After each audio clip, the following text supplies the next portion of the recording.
je déclare ouvert le deuxième appel à projet du programme d'appui aux industries créatives et à la gouvernance de la culture pour la période du 18 avril au 1er juin. Je vous remercie. C'est par ces mots que la ministre de la Communication, de la Culture, des Arts et du Tourisme, Mme Valérie Kaboré, a lancé officiellement ce 31 mars 2022 à Ouagadougou le deuxième appel à projet du programme d'appui aux industries créatives et à la gouvernance de la culture PAICGC du Fonds de développement culturel et touristique FDCT. D'un coût global de plus de 2,194 milliards de francs CFA, cet appel vise les projets structurants issus des filières prioritaires. Il s'agit d'un appel à projet couplé de l'année 2 et 3 du programme. Le directeur général du Fonds de développement culturel et touristique donne les spécificités de cet appel à projet. Il faut dire que la spécificité de ce projet, c'est que ça vise 3 filières de la culture. Le cinéma et l'audiovisuel, les arts de la scène, les arts plastiques et appliqués. Donc vous verrez, pour ceux qui connaissent les filières culturelles, qu'on n'a pas pris en compte le livre et le patrimoine. Donc, mais ici, ces 3 filières-là sont considérées comme des filières locomotives. C'est pourquoi on se dit qu'en injectant des financements dans ces 3, ça va tirer les autres. Le FDCT, par essence, finance tous les projets culturels et touristiques indistinctement. Mais la spécificité de ce programme est que nous allons sur des filières prioritaires et 2, c'est les seuils.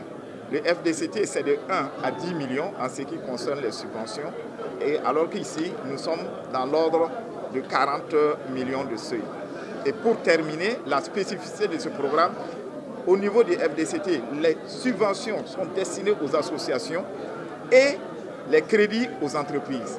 Ici, il s'est agi de donner aussi des subventions aux entreprises pour leur permettre d'avoir une bouffée d'oxygène. C'est comme un peu une perfusion qu'on donne à quelqu'un pour lui permettre d'être plus en forme.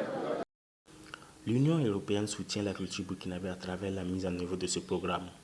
C'est important de démontrer qu'on est à côté du pays en général, à côté du Burkina Faso, dans une phase qui n'est pas facile, qui démontre des multiples défis.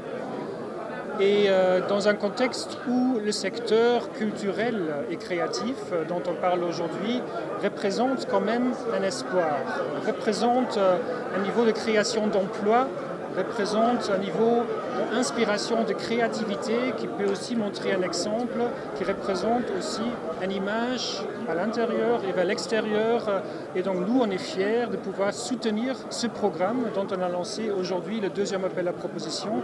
Madame la ministre en charge de la culture invite les créateurs à prendre en main cet outil pour créer du contenu en direction du public qui vit une situation difficile. J'invite la jeunesse culturelle à s'approprier cette arme parce que vous savez que le pays traverse une période difficile et je suis convaincue que c'est par la culture que les cœurs vont s'apaiser. Donc nous invitons les opérateurs culturels à souscrire pour créer en direction donc, de leur public qui a besoin de comprendre ce qui lui arrive et qui a surtout besoin de changer de mentalité. Donc c'est une arme entre les mains des acteurs culturels qui ont toujours été là, même quand il n'y a pas de financement. Donc à plus forte raison, quand ils peuvent avoir jusqu'à presque 40 millions. Donc nous invitons le public en tout cas à sortir, contacter le Fonds de développement culturel et touristique.